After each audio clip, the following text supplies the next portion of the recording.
Section 10, Jode, Life and Works of Jesus in Greece.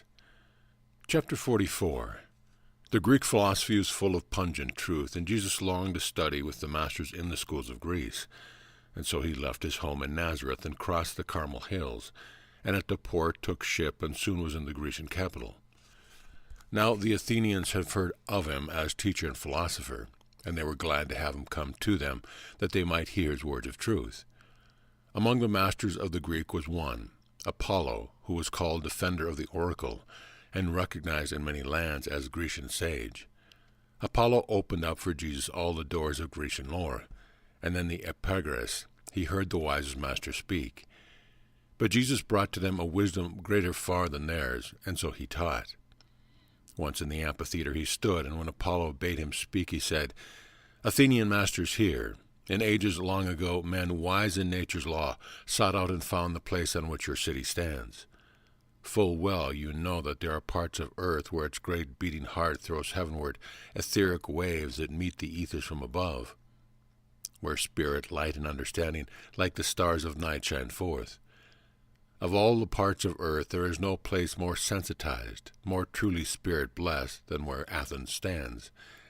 Yea, all of Greece is blessed. No other land has been homeland of such mighty men of thought as grace your scrolls of fame. A host of sturdy giants of philosophy, of poetry, of science, and of art were born upon the soil of Greece, and rocked to manhood in your cradle of pure thought.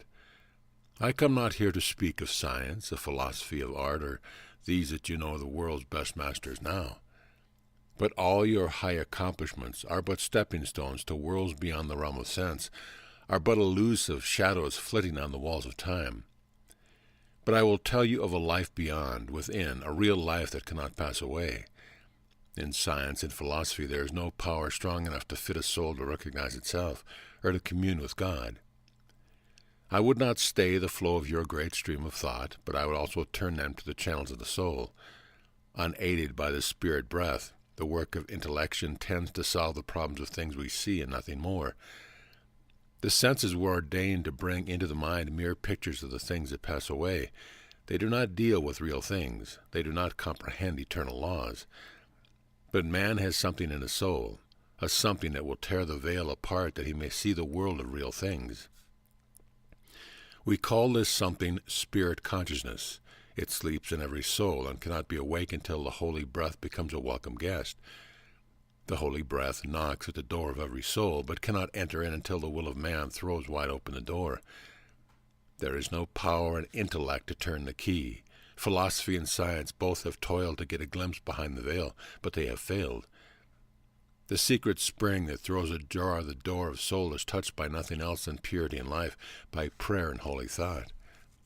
Return, O mystic stream of Grecian thought, and mingle your clear waters with the flood of spirit life.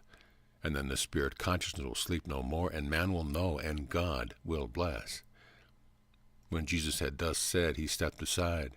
The Grecian masters were astonished at the wisdom of his words, and they answered not. Chapter 45. For many days the Grecian masters listened to the clear, incisive words that Jesus spoke, and while they could not fully comprehend the things he said, they were delighted and accepted his philosophy. One day, as Jesus and Apollo walked beside the sea, a Delphic courier came in haste and said, "Apollo, master, come, the oracle would speak with you." Apollo said to Jesus, "Sir, if you would see the Delphic oracle and hear it speak, you may accompany me." And Jesus did accompany him. The masters went in haste, and when they came to Delphi, great excitement reigned. And when Apollo stood before the oracle, it spoke and said, "Apollo, sage of Greece, the bell strikes 12, the midnight of the ages now has come.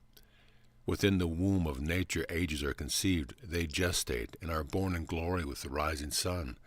And when the agic sun goes down, the age disintegrates and dies. The Delphic age has been an age of glory and renown. The gods have spoken to the sons of men through oracles of wood and gold and precious stone. The Delphic sun has set. The oracle will go into decline. The time is near when men will hear its voice no more. The gods will speak to man by man. The living oracle now stands within these sacred groves. The Logos from on high has come. From henceforth will decrease my wisdom and my power. From henceforth will increase the wisdom and the power of him, Emmanuel. Let all the masters stay. Let every creature hear and honor him, Emmanuel. And then the oracle spoke not again for 40 days, and priests and people were amazed. They came from near and far to hear the living oracle speak forth the wisdom of the gods. And Jesus and the Grecian sage returned, and in Apollo's home the living oracle spoke forth for 40 days. One day Apollo said to Jesus as they sat alone, "This sacred Delphic oracle has spoken many a helpful word for Greece. Pray tell me what it is that speaks. Is it an angel, man, or living God?" And Jesus said, "It is not angel, man, nor God that speaks. It is the matchless wisdom of the masterminds of Greece united in a mastermind. This giant mind has taken to itself the substance of soul, and thinks, and hears, and speaks.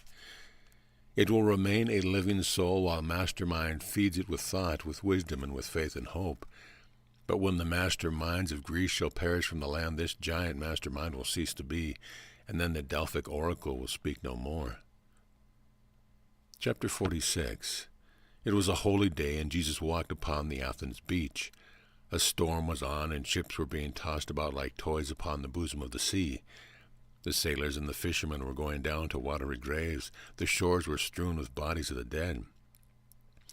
And Jesus halted not, but with the mighty power he rescued many a helpless one, oft bringing back to life the seeming dead.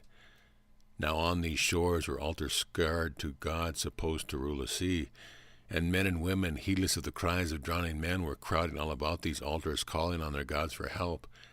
At length the storm was done, and all the sea was calm, and men could think again, and Jesus said, "You worshippers of wooden gods, how has the fury of the storm been lessened by your frantic prayers? Where is the strength of these poor, weather-beaten gods with painted swords and crowns? A god that could abide in such a little house could hardly hold a frantic fly, and who could hope that he could hold at bay the lords of wind and waves? The mighty powers of worlds unseen do not give forth their help till men have done their best. They only help when man can do no more. And you have agonized and prayed around these shrines and let men sink to death who might have been, by your assistance, saved.